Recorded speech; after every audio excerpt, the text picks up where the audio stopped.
देश तथा विदेश में परिचित परमयोगिनी साध्वी तपस्वी प्रतिभा मिश्रंकर स्वामी पूर्वतन पुलिस डीजी शरत मिश्रंकर 90तम जयंती मधुबन ग्राम स्थित भवन में महासमारोह पालित हो जाइछि।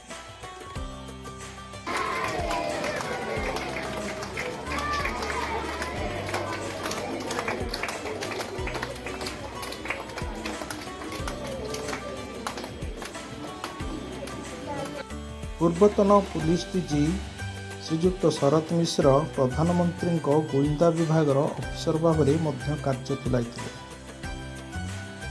तांकर एही जन्मदिन अवसर में मधुबन ग्रामर मुरबी विजय कुमार पंडा मंटू माझी समेत शरत मिश्रंकर अनुगत माने उपस्थित रही केक काटिथिले और विद्यालयर कुनि कुनि पिलामानंकु केक सहित मिष्टान्न पुस्तक पेन बंटन करथिले। एही अवसर में वृद्ध वृद्धा मानंकु शाढ़ी और कंबल बंटन करा जायतिला। परम योगिनी साध्वी प्रतिभा मिश्रंकर एक विशेषत्व रही से तांकर तपोबल रे बहुत किछि जानि पारंती। एकदा से बांग्लादेश भली मुस्लिम राष्ट्र रे एक परिवार घर तले राधाकृष्ण मूर्ति पोती हो रही कथा स्वप्नादेश जानिबाकु पाइथिले।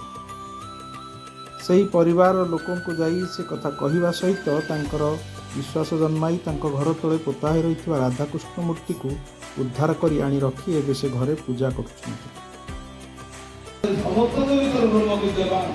से केवल से सूक्ष्म रूप में आपको दर्शन करते तेणु आज से महान तुम्हें केवल शिशु सुलभ भाव तुम ज्ञान तुम चिंताधारा तुम भक्ति तुम भल पाइबा गुरुजन को प्रति उत्सर्ग कर। आज संस्कारित ब्राह्मण परिवार